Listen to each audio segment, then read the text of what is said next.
नमस्कार, आप देख रहे हैं सिटी पोस्ट लाइव और मैं हूं आपके साथ पूजा शर्मा। बिहार में 1995 में विधानसभा चुनाव कई मायनों में यादगार रहा। वहीं राजपूत बिरादरी के बाहुबली नेता आनंद मोहन ने भी अपनी पार्टी बीपी से चुनाव लड़ा। लालू यादव के खिलाफ लड़कर ही आनंद मोहन नेता बने। फिर लालू यादव जीत का कारण कैसे बने, ये सवाल सबके जहन में होगा कि क्या हुआ था। ये जानने के लिए अभी हमारे साथ मौजूद है वरिष्ठ पत्रकार श्रीकांत प्रत्युष सर। उनसे हम इन सारे सवालों पर चर्चा करेंगे। सर, पहला सवाल कि आनंद मोहन अपनी पार्टी बनाकर लड़े थे, लालू यादव के खिलाफ लड़कर ही वो नेता बने। फिर लालू यादव जीत का कारण कैसे बने? लालू यादव के जीत के कारण कैसे बने, सही बात है। 1990 का दशक था जब मंडल कमीशन लागू हुआ था और पूरे देश में आरक्षण की लहर फैली थी।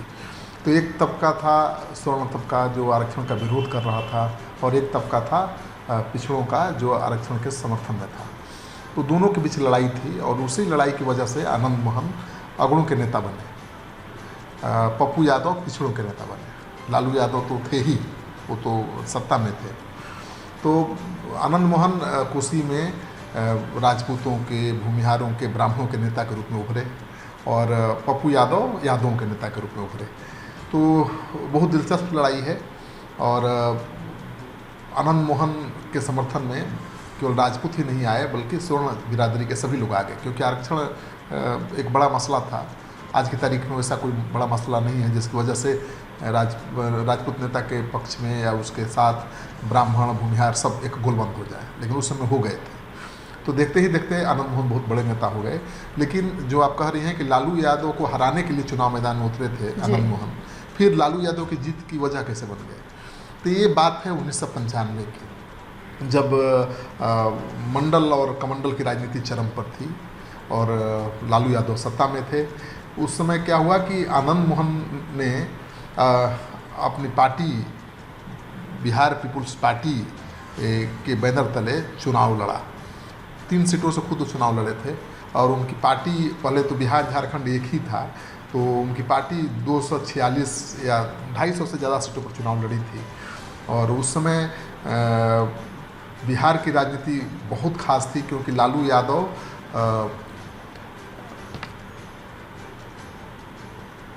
उस समय बहुत मजबूती के साथ उभरे थे, लालू यादव भी।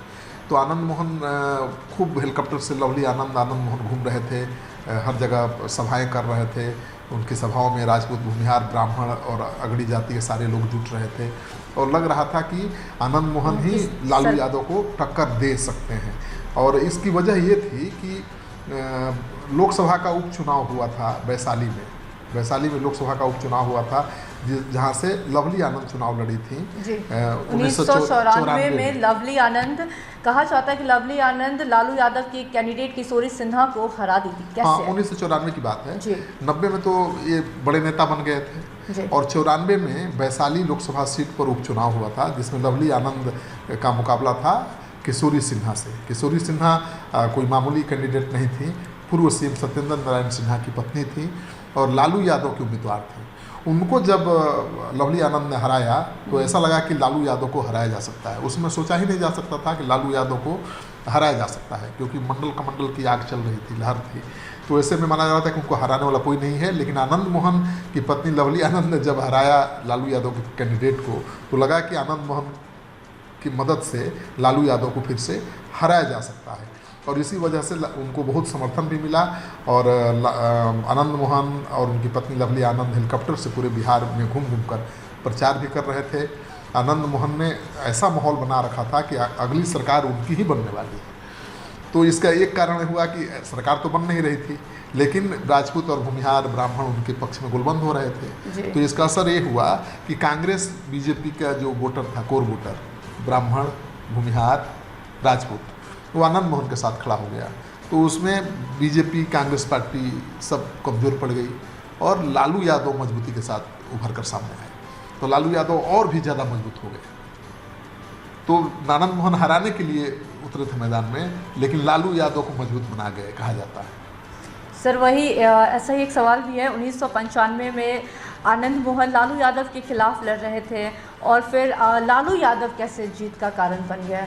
मैंने उसी का जवाब मैंने दे दिया कि लालू यादव को हराने के लिए इसलिए उनको लगता था, लोगों को लगता था कि लालू यादव को यहीं हरा सकते हैं और अगली जाति के लोग इनके पक्ष में गोलबंद हो गए, तो इनको बहुत ज़्यादा वोट मिल गए और 250 से ज़्यादा सीटों पर चुनाव भी लड़ रहे थे। 3 सीटों से खुद चुनाव लड़ रहे थे, एक भी सीट पर नहीं जीते आनंद मोहन। इनकी पार्टी के सारे कैंडिडेट्स की जमानत जब्त हो गई, लेकिन जो वोट काटा उसकी वजह से लालू यादव को अपार बहुमत हासिल हुआ और लालू यादव एक ऐसे अनडिफिटेड होता है ना, कभी डिफीट नहीं होने वाला नेता के रूप में उनकी पहचान बन गई, बहुत मजबूती के साथ उभरे। अब शायद उनको छोड़ा गया है परिहार पर, इसी उम्मीद के साथ कि उसी तरह की गोलबंदी शायद महागठबंधन के पक्ष में आनंद मोहन कर पाएंगे। फिर स्वर्ण जातियों पर आनंद मोहन का जादू बिखरे जैसे 1995 में भी। हाँ, लेकिन वो ऐसी परिस्थिति नहीं है। उस समय तो मंडल कमंडल की आग थी और लालू यादव एक तरफ थे, एक तरफ दूसरी जातियाँ थी, स्वर्ण जातियाँ थी, एक तरफ पिछड़ी जातियाँ थी और मंडल कमंडल की वजह से अगड़ी जाति के लोग आनंद मोहन के पक्ष में गोलबंद हो गए थे। लेकिन आज की तारीख में वैसी स्थिति नहीं है। अब आनंद मोहन के पक्ष में ब्राह्मण भूमिहार भी गोलबंद हो जाएंगे, ऐसी परिस्थिति दिख नहीं रही है। ठीक है, आनंद मोहन प्रभाव डालेंगे, राजपूत वोटरों को गोलबंद कर सकते हैं। आरजेडी या महागठबंधन में कोई राजपूत नेता नहीं है, उस कमी की भरपाई ये कर सकते हैं। लेकिन ऐसा नहीं है कि अब जो 1995 में जो फायदा लालू यादव के खिलाफ लड़के लालू यादव को पहुंचा दिया था आनंद मोहन ने, वही फायदा इस बार भी वो पहुंचाएंगे, ऐसी संभावना बहुत कम ही दिखती है। और आनंद मोहन का जो पॉलिटिकल बैकग्राउंड है बड़ा मज़ेदार है। आनंद मोहन कई पार्टियों से लड़े, उन्होंने जनता पार्टी से शुरू किया अपना सफ़र, फिर जनता दल के बाद सजपा बीपीपा पार्टी बनाई, उसके बाद लगा कि अब भाई पार्टी बनाने से सफलता हासिल नहीं होने वाली है, तब समता पार्टी का दामन थाम लिया और आनंद मोहन 1996 में शिवहर लोकसभा सीट से समता पार्टी के टिकट पर पहली बार चुनाव जीते। तब बीजेपी का समर्थन उनके साथ था कि वो समता पार्टी के उम्मीदवार थे।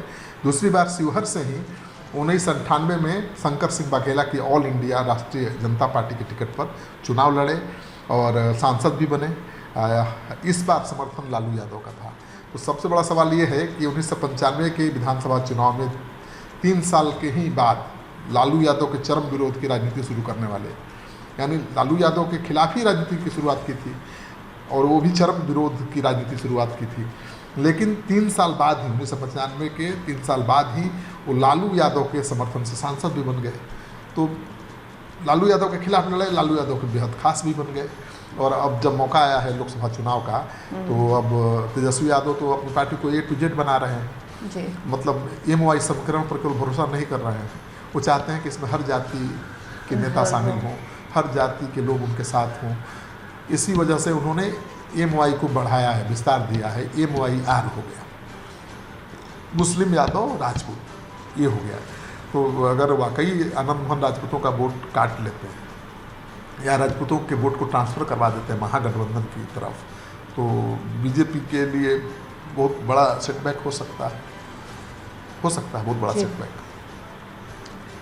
तो देखा कैसे 1994 में लवली आनंद ने लालू यादव के कैंडिडेट किशोरी सिन्हा को हरा दिया। और एक बात है पूजा, एक चीज़ पर चर्चा करना जरूरी है कि आनंद मोहन कृष्णैया मर्डर कांड में चले गए जब जेल, तो उनकी पत्नी लवली आनंद और उनके लवली आनंद ने बहुत संघर्ष किया और लवली आनंद 2009 का लोकसभा चुनाव और 2010 का विधानसभा चुनाव लड़ी, लेकिन जीत नहीं पाई।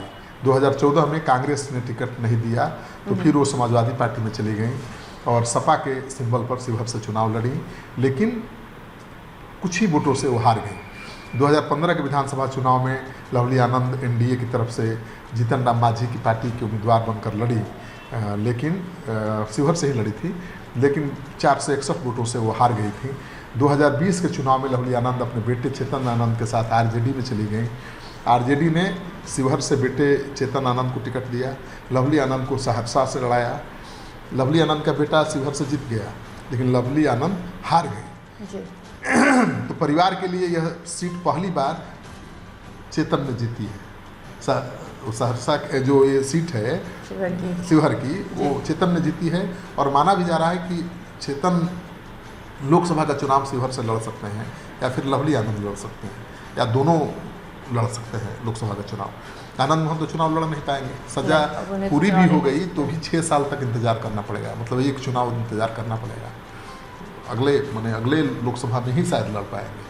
तो अभी बेटा और बीवी को लड़ाने का ऑप्शन है उनके पास, और आनंद मोहन भला फोकट में क्यों प्रचार करेंगे, वो तो चाहेंगे कि उसकी कीमत उनको मिले, उनकी पत्नी को मिले या फिर उनके बेटे को उनका लाभ। लेकिन सबसे दिक्कत यह है कि शिवहर सीट से आरजेडी के एक बाहुबली नेता हैं, वो भी चुनाव लड़ना चाहते हैं, अपनी बीवी को भी लड़ाएं या खुद लड़ें। रामा सिंह है, रामा सिंह को लेकर कितना बवाल हुआ था आपको पता ही है। रघुवंश प्रसाद सिंह राजपूतों के बड़े नेता थे, आरजेडी के नेता थे।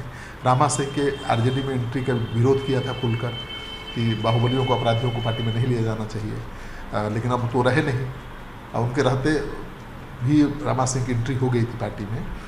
तो रामा सिंह बहुत मेहनत कर रहे हैं, लगातार क्षेत्र में घूम रहे हैं, और सवाल उठता है कि आरजेडी रामा सिंह को कैसे टिकट देगी। अगर आनंद मोहन अड़ गए तो आनंद मोहन के लिए तो सब कुछ किया है, आनंद मोहन इतना आरोप भी तो सुन रहे हैं, इतना आरोप भी लगाया जा रहा है बिहार सरकार। नीतीश कुमार जिनके दामन पर कोई दाग नहीं है अब तक, जीरो टॉलरेंस की नीति अब पर चलते रहे हैं अपराध को लेकर, तो उस नीति पर भी सवाल खड़े होने लगे हैं। हाँ, उन्होंने बाहुबली आनंद मोहन की रिहाई का रास्ता साफ किया है, तो सवाल उठने लगे हैं।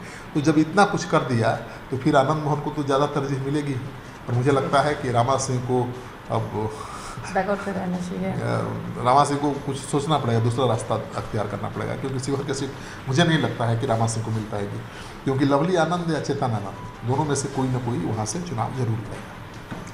देखिए 1995 का चुनाव काफ़ी मज़ेदार था। कैसे लवली आनंद ने लालू यादव के कैंडिडेट किशोरी सिन्हा को हराया, कैसे आनंद मोहन लालू यादव के खिलाफ लड़कर नेता बने, लेकिन लालू यादव के जीत का कारण भी बन गए।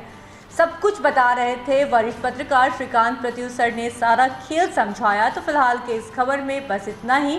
तमाम छोटी बड़ी खबरों के लिए बने रहें सिटी पोस्ट लाइव के साथ। इस वीडियो को लाइक करें, शेयर करें और चैनल को सब्सक्राइब करना ना भूलें। धन्यवाद।